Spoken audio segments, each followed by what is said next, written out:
Welcome to the Nonprofit Edge, a podcast series to promote purpose in practice. Each week, this webinar series features an extraordinary individual that provides valuable and impactful services, helping to transform the capabilities of their nonprofit clients. Join us as we explore a variety of topics, all vital to the success of nonprofit organizations. Learn and grow from the experience and expertise of our featured guests. Without further delay, let's introduce you to the host of the Nonprofit Edge podcast series, Chris Looney. Welcome to the Nonprofit Edge. I'm joined today by Chad Paris, CEO and Creative Director of Parisleaf, a branding and communications firm that partners with nonprofits, universities, healthcare institutions, and helps them bring their missions to life through storytelling, design, and strategy. Today, we're diving into one of the most critical yet often underestimated aspects of large-scale fundraising campaigns, and that's communications. Whether it's a university launching a billion-dollar comprehensive campaign, a hospital expanding its facilities, or a nonprofit seeking transformational support, the way an organization plans and communicates its campaign can make all the difference. Chad and his team at Parisleaf specialize in helping organizations find the right message, unify their internal and external audiences, and inspire donor confidence throughout the campaign journey. And we're going to explore what great campaign communications looks like from the earliest stages of planning through launch and beyond. So welcome to the show, Chad. Thanks for joining us. Thanks. Glad to be here, Chris. And hello, listeners, whoever you may be. Great to be with you all. Yeah. Well, what I know about our audience is that they are interested, committed to, and fascinated by all things nonprofit leadership related and fundraising related. And so this is going to be such an important conversation for them. And I appreciate you bringing your expertise to the show. So let's set the stage a little bit. And the first question I'd love to shoot your way is something to do with the big picture. When you think about campaign communications, what does that term really encompass? Yeah. So it is a great question. I'm glad we're starting here and setting the stage, Chris. I mean, I think campaign communication often very much misunderstood. But at the end of the day, in its most simplest form, it's the story that connects people to the purpose of the campaign. Why are we doing this? So, sure, it includes things like, a campaign microsite, your case, your anthem video, your visual identity, but those are just tools. And so, when done well, though, communications is what gets humans behind the campaign aligned around one really core message. It's about what these human beings are saying and why it matters. So great campaigns, though, they make people really feel the why. Why should we support the campaign? Why is it important? What's the impact that it's going to have? And have that ultimate clarity. And the goal is to really make donors feel a part of a meaningful movement. It's how we really get people to act through their time, talent, and treasure, right? Regardless of their role in the organization's ecosystem. So just a short story, if I may. I'm a storyteller, so you'll have to excuse me, Chris. But I think the greatest example of branding and storytelling, how you really connect strategy to a story, and how it can move people. Have you ever heard the JFK kind of NASA story where JFK is kind of walking through NASA and he sees this janitor just feverishly working, cleaning up bins and mopping and sweeping, and JFK stops and to engage with the janitor, says, excuse me, sir, what are you doing? And his response is, sir, it's very simple. I'm putting a man on the moon. And I think, campaign communications, when done really, really well, I think is a very, similar story. What we're trying to do is to get folks unified, to have a shared songbook that's messaging and storytelling and sure, visuals and all those fun digital elements. But at the end of the day, you're trying to really get folks aligned around a unified message that helps people understand why are we doing this? Why should we support this campaign?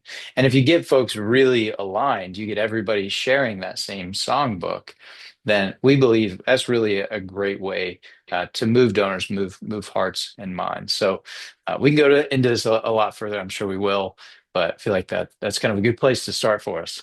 Yeah, no, that sets the stage extremely well.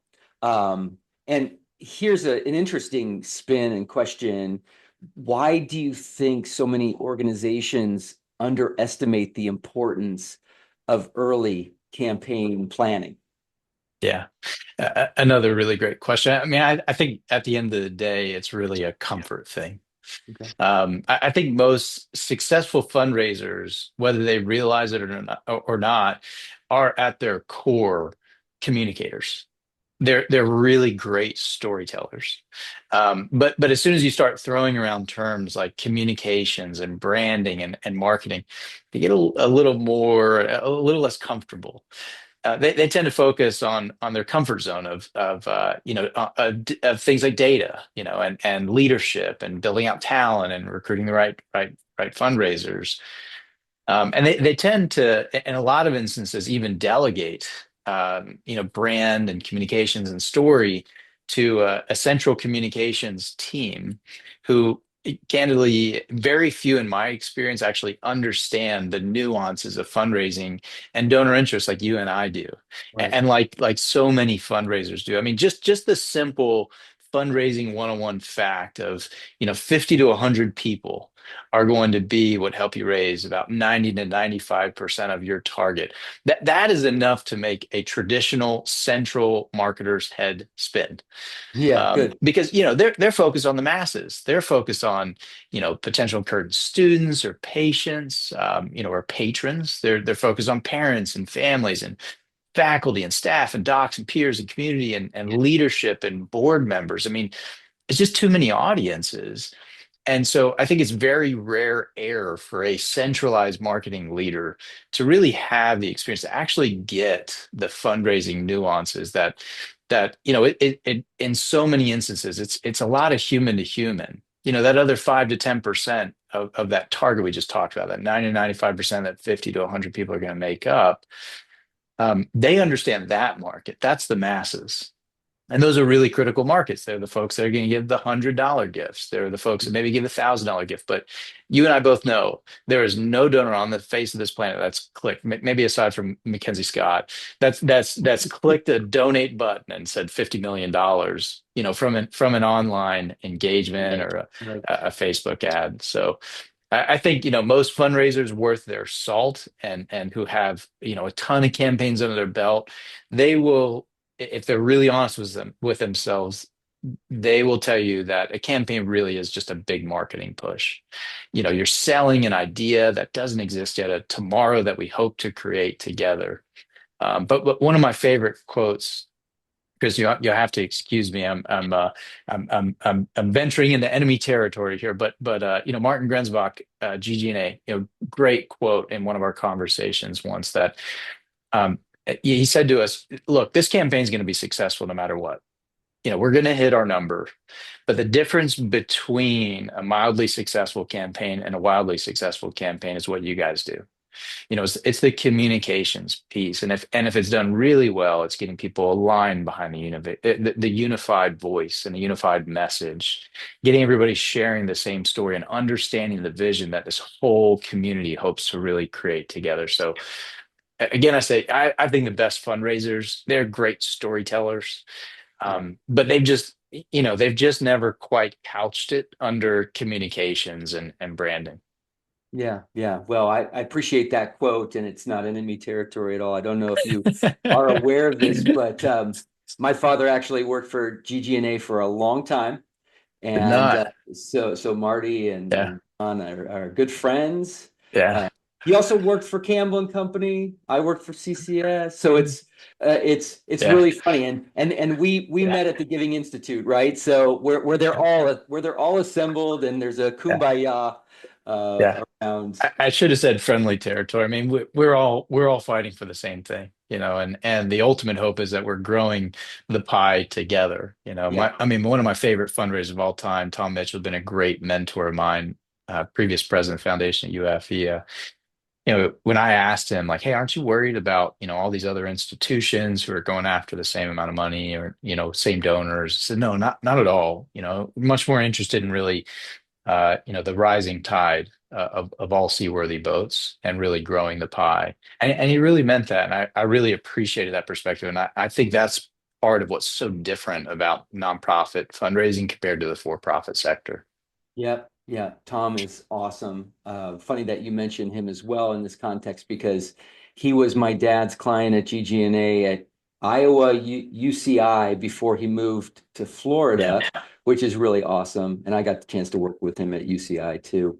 Um, Great. so let's move into sort of the early planning stages. And I'd love to ask the question around when things should kick off and get started. So when should institutions really begin thinking about their own campaign communications? When does that Yeah. happen? We get this question a lot. It's probably one of the first five questions that we get, Yeah. and I love this question. And my answer, though, maybe insufficient, is always yes. And Yeah, right. yesterday, that's when Right. we should Right. start. Is If you've already asked the question, it's too if late.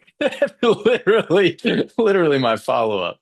But the earlier you bring in communications, the better. I mean, from day one, story and strategy should really be operating hand in hand. And that's how we really see kind of counsel and communications, or as we call it, communications counsel in many cases. The early alignment means that we're going to get authenticity right out of the gate. So something we've been testing recently actually is even during feasibility study interviews, we're doing some of those interviews together. So this is something really new and exciting that we're testing.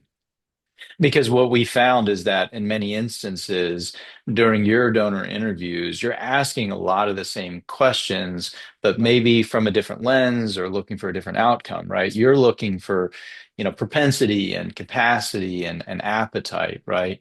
Motivations as well. We're strictly focused on motivations, right? We really look to you guys and to fundraising leadership to be the ones telling us who we need to be talking to making sure that we're talking to the right people, but we are strictly focused on motivations. So that's a really great example. But ideally, these conversations are happening in tandem. I will Yeah. tell you, timing wise, the readiness phase is the sweet spot. We'll Perfect. settle for the quiet phase, and at a minimum, no later than about 6 to 9 months before public launch, and even that is pushing it. But the reality is, they're going to do it anyways, so you might as well get it done, and with the understanding that the brand needs to be fluid and flexible. It needs to evolve, just like your case should. It needs to be living and breathing. But the sooner you have the brand, the message, the story nailed down, the sooner you create that clarity and confidence that campaigns, that fundraisers, that development officers need to really thrive in a campaign and really start benefiting from something that, again, you're going to invest in it anyways. So we might as well bring it into some of these earlier stages. Because I'll tell you, I cannot tell you how many times we've sat in one of our messaging workshops, kind of a critical phase for us that kicks off our right phase, our messaging and storytelling phase.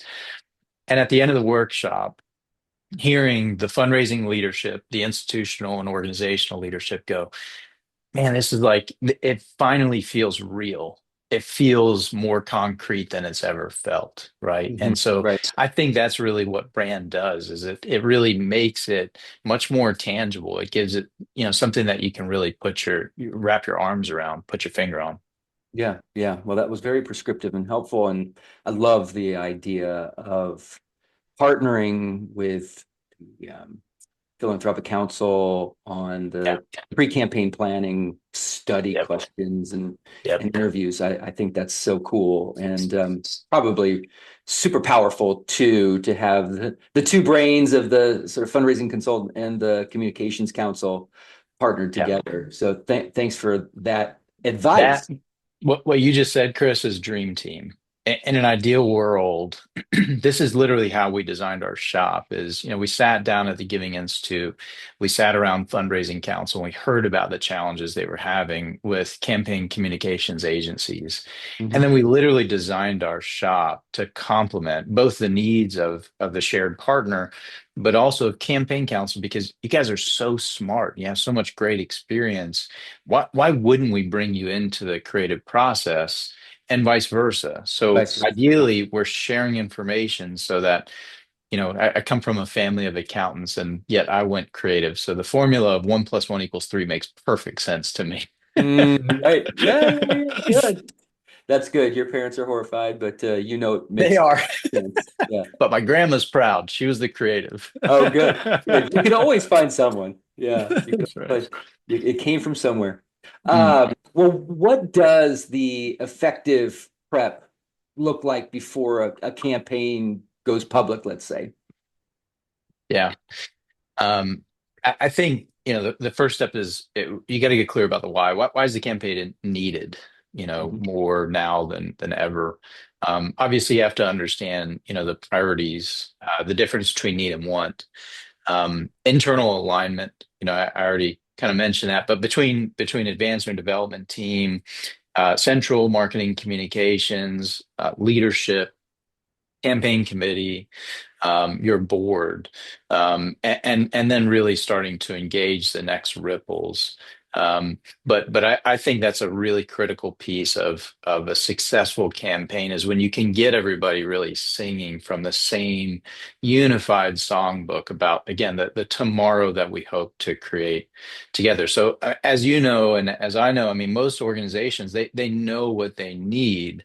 Yeah. The magic really happens when you connect with what do donors want to support, right? We've been hearing a lot of this lately that donors are interested in giving through an organization, not to. It's an articulation of my purpose, my vision, my mission, my legacy as a donor, as a partner, as an impact investor, right? So when you can really understand, what are donors interested in and connect that with the need that we have.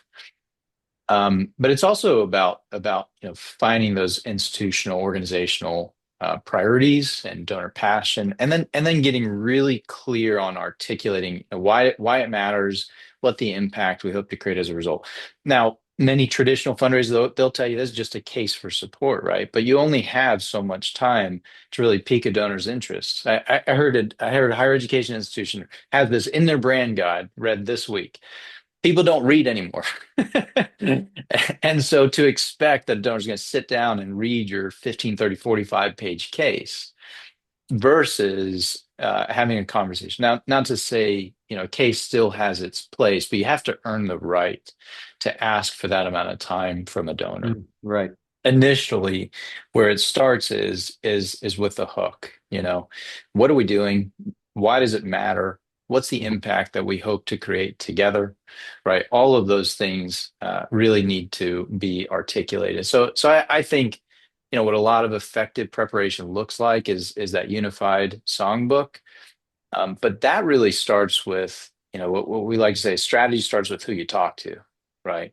And so we need to get really clear and talking with stakeholders that, as we like to say, really get it. They understand where we stand and what our aspirations are, and they'll give us a similar look at from a different lens. A Mhm. lot of different lenses really kind of come together to help us create that unified storytelling platform and campaign communications. And so that's how you really help your clients uncover their core message or the big Yeah. idea or the Yeah. why. It's the stakeholder conversations. I know there's a lot to it, but that's one of the key or core elements of your work is to Yeah. meet those stakeholders. And I would imagine that it's broader than most people imagine in terms of stakeholders. Most people would think, okay, several key donors, board members, but Yeah. it's probably the program staff or the professors or the deans Yeah. or it's unending. It almost seems the number of stakeholders that exist in a Yeah. complex, sophisticated, large organization.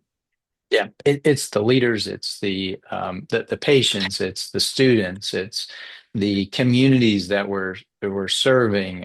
It's sometimes even the patients that chose not to come here, the students that chose not to go to our institution, or the donors that are no longer supporters, right? We want to understand their perspective as well. But the other piece of it, and this is really critical to our creative process, is this idea of really co-creating together. Okay. Many of us have seen kind of Mad Men's Don Draper style of what we call ta-da, right? It's you take the veil off and ta-da, don't Right. you love it, Right. right? But we believe in more of an iterative approach of, Love hey, this. let's kind of roll up our sleeves and create this together, because our people, they're really smart and really creative, but they're missing a lot of nuance and trapdoors that you have this institutional historic knowledge. And fundraising counsel, again, ideally at the workshops with us, they have other really great industry perspective of what's fundable.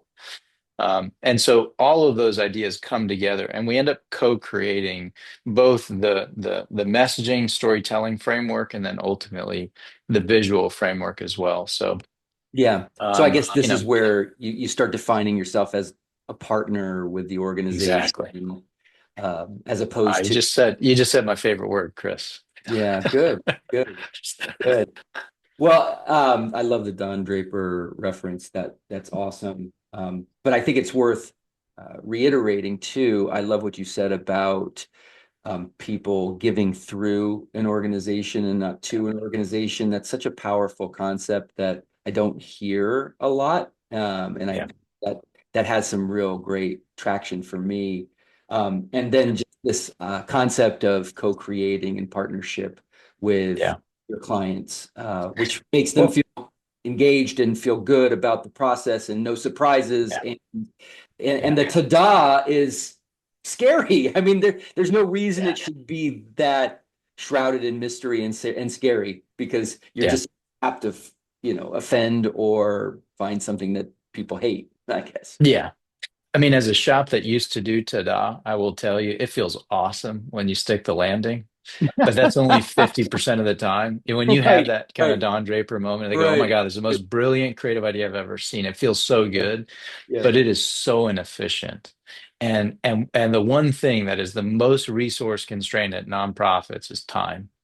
And so we got to make sure that we use time well. And we found workshopping is the best way to. So we call it aha as opposed to ta-da. We want kind of these epiphany moments. That's so Uh, good. yeah, we're Uh, storytellers, so you have to excuse me. Yeah.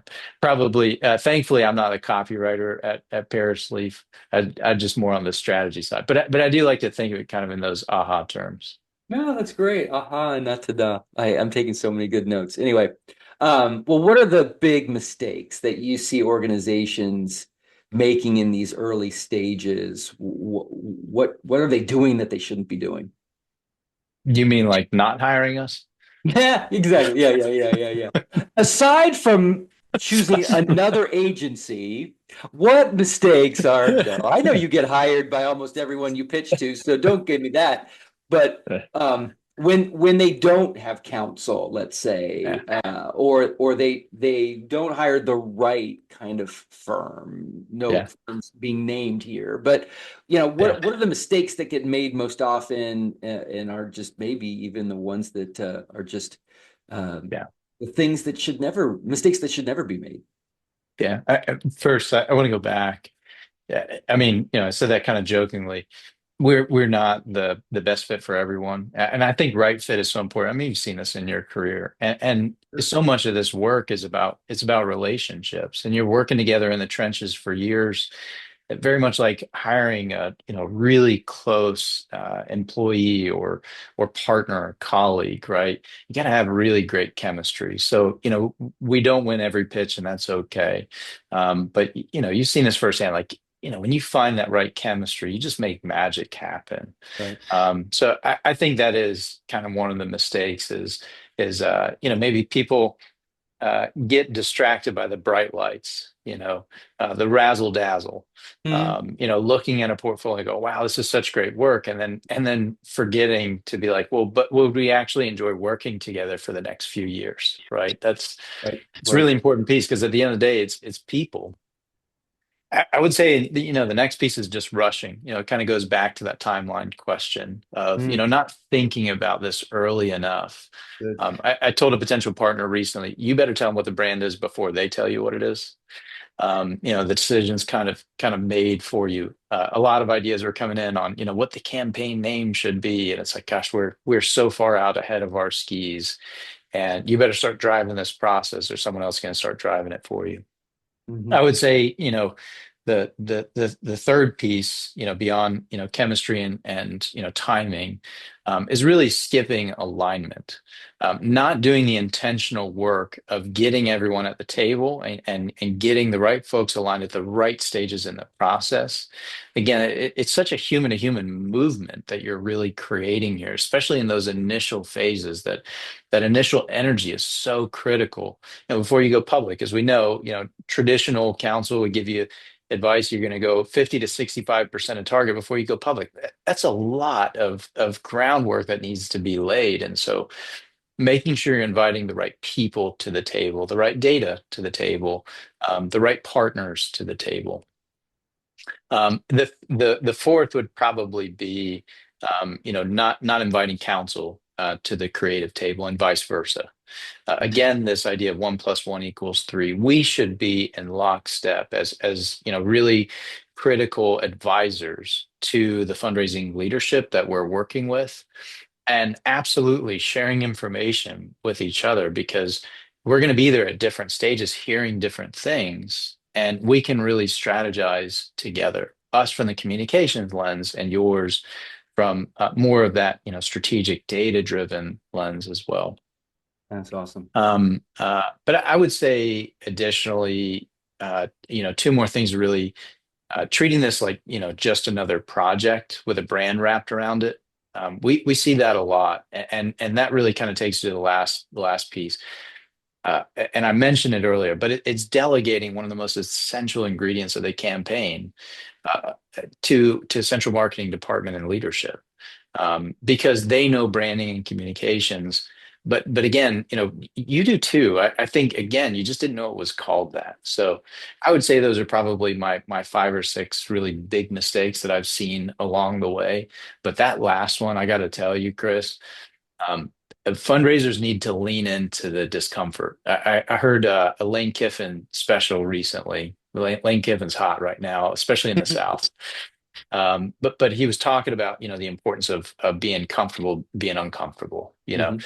and I think when it comes to fundraising leadership, they're really uncomfortable with the idea of branding and marketing. It seems so vast and really unmanageable, but it's so natural for fundraising leaders who come into the process we've been able to partner on, and it's just second nature to these guys. So I think it's just kind of leading into finding the right partner, and really letting them guide you and teach you on the things you don't know, and then vice versa. Let you teach them on the things that you know really well, like that institutional knowledge. Yeah, that's great. Um, when you think about moving into the visual and verbal identity, that's meant to explain the why and inspire donor support, how do you kind of make that translation from goals to identity, or goals to visual verbal content? Yeah. I mean, look, I think goals are really important. It's the modality for how we're going to succeed and fulfill our promise. But at the end of the day, like Steve Jobs would tell you, Apple didn't sell features. That's why they were so successful. They didn't sell bells and whistles. They sold the idea behind, and the freedom that this would create as a result. I mean, so many of us walk around like this because of what Apple has done for better or worse, right?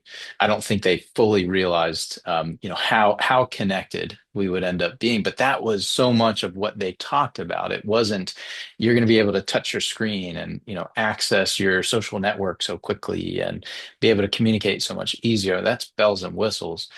It was about thinking differently. It was about making life easier and more connected and getting more of the information right at your fingertips.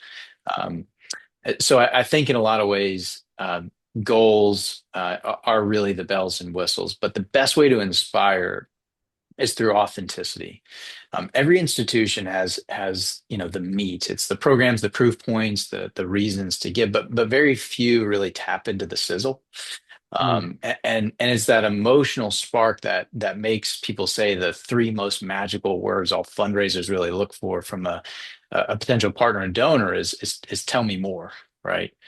Um, and so I think most campaigns, I think they tend to they think they're at the 30,000 foot view, but they're really only at the 5,000 foot view. Here's everything we do. Here's why we're great. Here's why this is needed. Here's why you need to support us.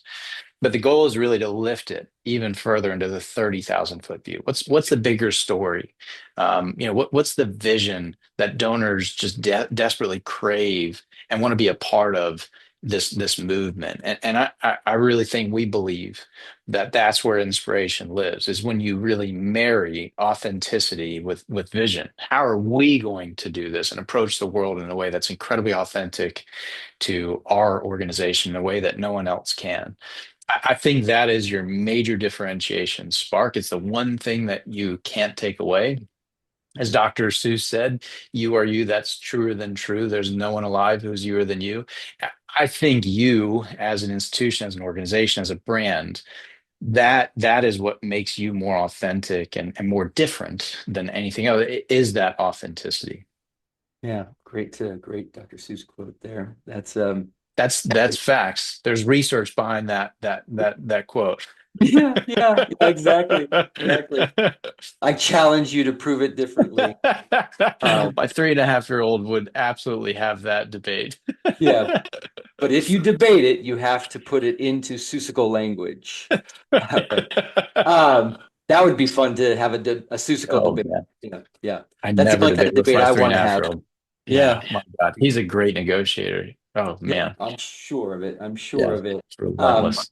but I liked specifically what you said about the 30,000 foot view, and we all say that very commonly. Hey, you have to look at the big picture, 30,000 foot view. But when you made the point of only taking a 5,000 foot view, it really hammered home to me the idea that wow, we're not opening up that aperture enough very often to really see. We need to go higher. We need to go broader and oftentimes we think we're high, but we're not. So I wanted to reiterate that because I think it's so true.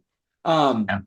Tell me a little bit about how you kind of thread the needle between the institutional brand and the campaign brand, which oftentimes have, I think, some very different uh, identities, if I'm not mistaken. How do you deal with Yeah. the Another great question, Chris. I mean, so for starters, we think about, the mothership, which is, the institution, the organization's brand, and the campaign brand on kind of a relational spectrum. okay? Um, you think about, should the campaign brand be a twin? Should it be a sibling, a cousin, a distant relative? It's holiday season, so I'll throw out the estranged relative, and sometimes brands are estranged. Strange uncle, whatever. Yeah. Strange. Strange and estranged, probably estranged because of. But Right. they should all have, shared DNA, unique energy. But the further down the spectrum you go, the less commonalities they have. So let's say at the twin level, you're at about 90%, whereas at the estranged level, you're probably about 90% unique. The goal is, in an ideal world, is that there's complement, not competing. Okay. So in an ideal world, really they're completely aligned and even sometimes sharing the exact same platform, if at all possible. And that's really, really hard to do with a lot of nonprofits. Mhm. When you can get the mothership brand and the campaign brand communicating and launching at the same time, sharing the same thing with the strategic plan, like that's magic. And Yeah. I will say we have seen a fair bit of that. We're creating some of that ourselves, but we really kind of see that as the unicorn. But I will say, a quick assessment is the longer it's been since an organization really rebranded, the further down the relational spectrum it tends to be. That's not, science, it's not fact, but it does tend to be a kind of a nice rule of thumb that if it's been 5, 6, 7 years since you launched your most recent mothership brand platform, we're probably going to be further out Yeah. because an institution, organization's kind of overarching umbrella brand, it tends to be very accurate. It's very representative of where we stand today, of where our feet stand. Whereas we see campaign brands as very much kind of a vision shaping exercise. Again, the tomorrow we hope to create together. And so, in a lot of instances, you actually called me the creative director. We have a creative director thing, our VP of creative.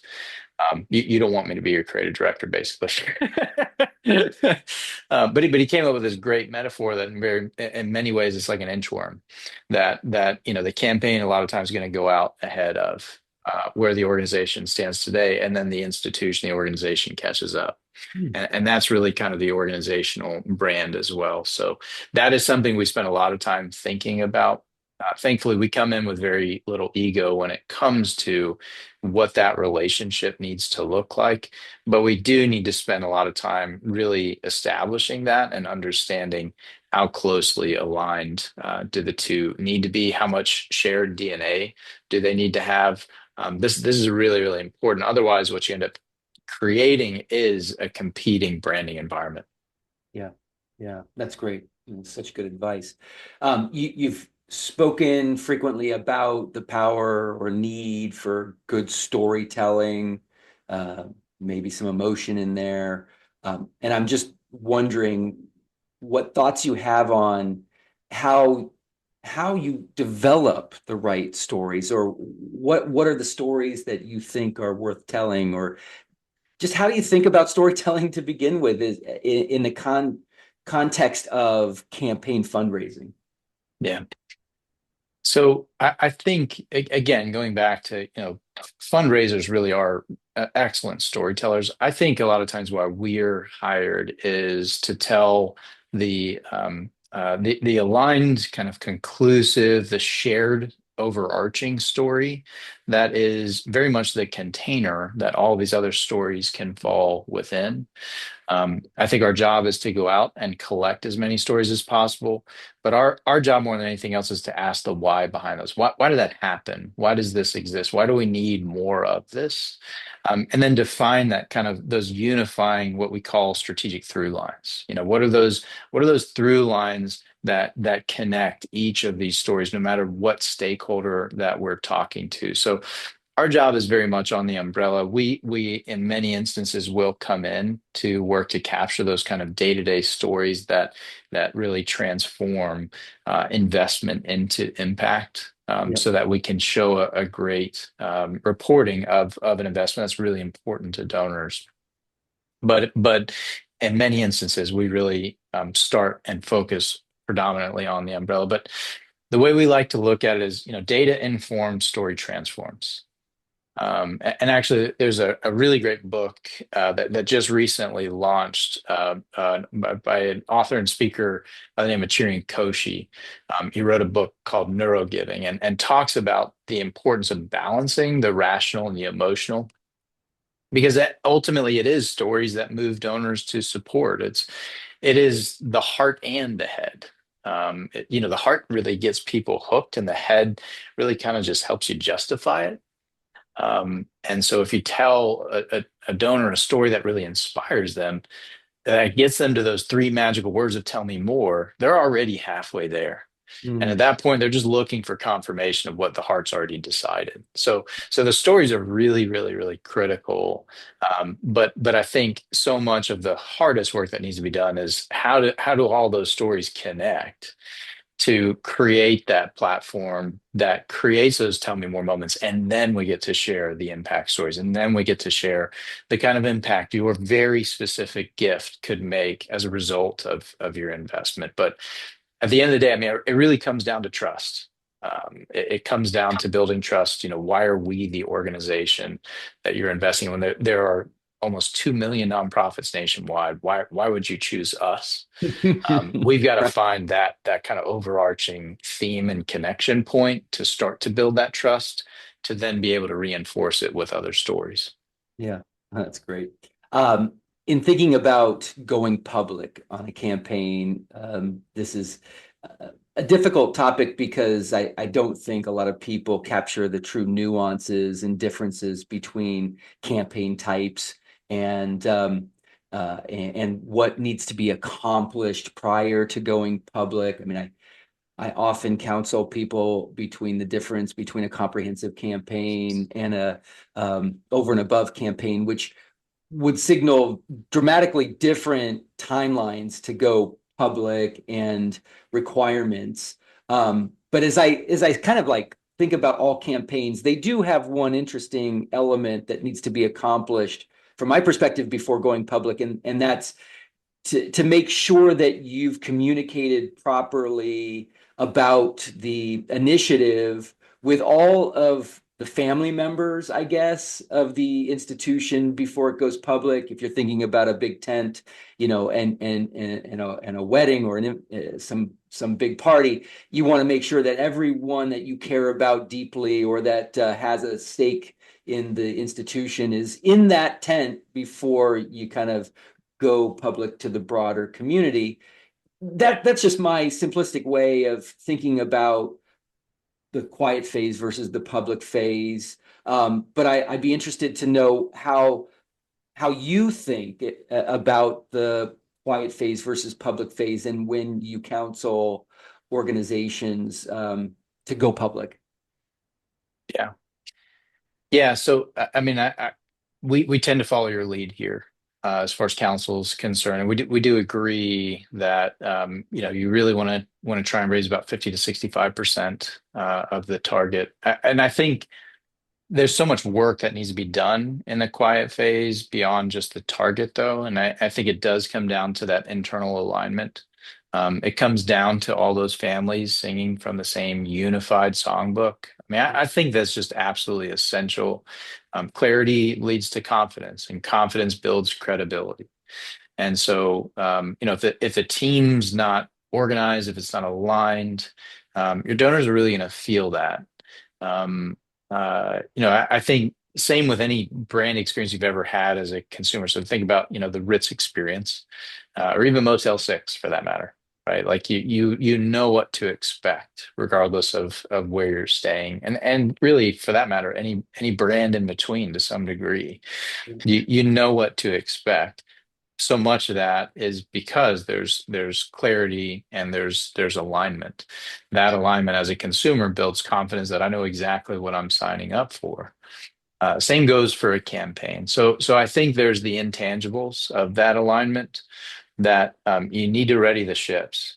Your data needs to be clean. You need to have the right amount of fundraisers, central marketing and communications, or your advancement communications. If you have a big enough team of development and advancement communicators, need to be aligned behind the idea of what we're doing here before we really go public. So I think those are some of the intangibles, as well as the campaign target. But I think it's so much more than just the campaign target. And I'll tell you, I'm a big fan of campaigns that stretch themselves. And I think if you can take the time to be really smart, really intentional, take your time, get it right, right? One of my favorite leaders: measure twice and cut once. Make sure everybody's as aligned as possible before you go public. Yeah, that's great. Well, even after you go public, there's usually years and years before the campaign is concluded. And one of the uh, hard elements of campaigns is maintaining strong momentum, keeping things fresh and alive and exciting. And how do you, as um, a communications professional, kind of help keep that messaging fresh when these campaigns can sometimes seem never ending? Yeah. I mean, I think obviously you got to keep showing progress. You got to keep telling stories. I love those mission moments. There's always new mission moments to be told and shared. I think turning milestones into moments of meaning, which, by the way, not the biggest fan of talking too much about the numbers. It's a great way to minimize a donor's impact. And to make them feel like a drop in the bucket. I'm a big fan of talking more about impact that's been created as a result of investment. Nice. Um, I would also say, something we've been trying recently, had some really great success with, especially if you're building a brand in the campaign readiness phase or in the earlier stages of the quiet phase, is actually doing a bit of a brand refresh and doing some lug nut tightening and refining. Maybe you've had new leadership come in, new strategic plan, new foundation president come in. Don't be afraid to kind of tighten things again. A case should be fluid. The world's changing so much from the time you launch a campaign to the time you finish. A brand should really be no different. And I think that's a really great way to keep things fresh as well, is, go back through a similar process, do some discovery interviews, do the messaging workshop, do the visual identity workshop again, see what tightening and refining we need to do to make sure that things stay fresh. But I'll tell you, a lot of times in a fundraiser's eyes, who's, working at the organizational level, they're going, I'm sick and tired of hearing this. If you're sick and tired of hearing it, that means you're talking about it enough. Yeah, But more right. often than not, it's not actually the donors who are sick and tired of hearing about it. You're just sick and tired of talking about it. But that's actually a good sign. I know, right? It means that you've been talking about it sufficiently. And so, don't chase after new and shiny just because we live in an Amazon world. I think, the fundamentals, the discipline and the rigor to really stick with it to the end. But again, if not, always a fan of a refresh, especially if it's been out in the wild, and you kind of need some tightening. But I'll tell you, the last thing is gratitude is always an awesome opportunity. Nothing really propels us in the future like looking back to say, Mhm. look how far we've come. I think Yeah. that's a great way to keep things fresh. Yeah, yeah. I love the concept of love net tightening. That's so good.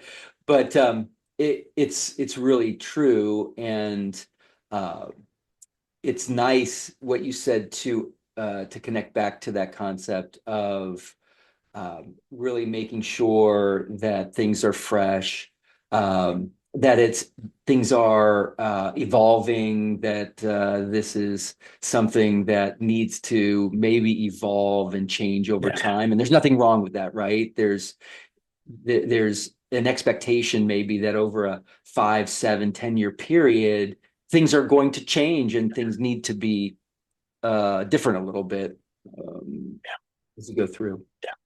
Yeah. Well, I want to wrap up with just two quick questions. And the first one is about kind of looking ahead and how you see communications evolving over the foreseeable future. What are you looking at in terms of trends and tools or whatever? What are you excited about?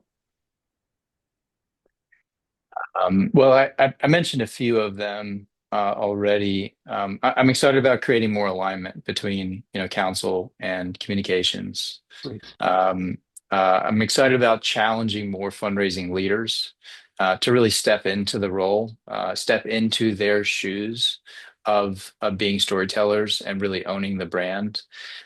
Really, really excited about this idea of kind of this unicorn of campaign branding, and been pretty excited about the idea of making sure to keep things fresh. I mean, typical campaign, what would you say? The average about 5, 6 years. Yeah. Look at how much the world's changed in the last 5 or 6 years. Right. So, we really see campaigns kind of a living, breathing entity. And so the way we tell that story and how we're keeping up as an institution, how we're adapting and evolving has to keep up. I mean, AI is only going to accelerate this so much faster. Right. Which, by the way, I'll say, really excited about AI. I think it's helping us get to the right answers faster, but I very much see it as a tool, as an enabler. Yeah. I think a lot of people are really scared of AI, don't really know what to think of it. And my favorite quote is Nathan Chappelle, who's leading the fundraising.ai movement, is AI won't replace fundraisers, it'll replace fundraisers who don't leverage AI. Right. I think that really hits the nail on the head for copywriters and strategists and designers. Yeah. So I think, really excited about what AI is going to enable, but I'm really excited for the sector. I think that we have the potential. I think the world's our oyster. I think that we really have the potential to finally grow past this kind of 2% GDP cap that we've been sitting at for forever. And I'm particularly inspired and excited about the next generation of donors and what their interests are, and understanding, how do you tap into those future donors? It used to be, just put my name on the wall and I'm very happy, and now it's much more that partnership mentality. I think donors' needs are evolving and changing, so we're just trying to keep up with the time. Same as you, Chris. Yeah, no, it's great. All of those are really great things to look forward to and good advice for folks out there. Speaking of advice, final question for the leaders out there that are listening today who are thinking about launching a campaign in the next year or two. What's the single most important piece of advice you'd give them? I mean, I think I pretty much covered it. With making sure to really lean into your role. Yeah. Really own that at the end of the day, this is a major marketing and communications and ultimately branding campaign. I think that's probably the most important piece of advice is, I think fundraising leaders are doing an amazing job really checking the boxes of so many different fields. But they really overlook the communications piece and the power that this thing can really have, because it's just uncomfortable. And I think if you just find the right partner, just like with counsel, back when, counsel and even, Giving Institute, so many of our members were professionalizing this as a sector, as a profession, as fundraising. I think, very similar thing is going to happen is fundraisers are really going to start to lean into their role and really own that. At the end of the day, it is our job to create this unified storytelling messaging platform, and to figure out what the brand of this thing is. Yeah. Well, I'm certainly grateful that you're out there championing fundraisers' role in storytelling and creative and all of that stuff. I think it's so important, and fundraisers aren't natural storytellers, so it's a great role for them to be filling. So if people want to get in touch with Parisleaf, how would they do that? Could you just share that? Dial 188, call Chad. No. Yeah, right. You can connect. You can connect with me on LinkedIn. I'm pretty active there. Email chad@parisleaf.com. I think those are probably the two best ways to get a hold of me, but pretty responsive on both those platforms. Yeah. Well, Yeah. for those out there, if you want to have a great experience for your organization, taking communications through a campaign, definitely reach out to Chad, reach out to Parisleaf, an amazing organization. Have no reservations about recommending them whatsoever. But Chad, thank you for the time. It's been such a great time to reconnect with you, but also to learn from you. I took so many notes that I'm excited about exploring over the coming months with Fulcrum. And if you out there, audience, liked what you heard, please like and follow the Nonprofit Edge. We also have two other podcasts that I would encourage you to check out, Mastering Fundraising and also Lead for Good. In each of these podcasts, we interview an extraordinary individual who's contributing significant things in the nonprofit sector. And so just invite you to check those out. But until next time, thanks again for joining, and we'll see you all very soon. Take care, all. Thank you for joining us for the Nonprofit Edge, a podcast series to promote purpose in practice. We hope you've enjoyed this presentation and learned some important lessons from our featured expert. We always want our content to be informative and to position nonprofit leaders to succeed. Please join us again for our next podcast. In the meantime, we wish you all the best and encourage you to learn more about Fulcrum Nonprofit Leadership by visiting our website at www.fulcrumleader.com.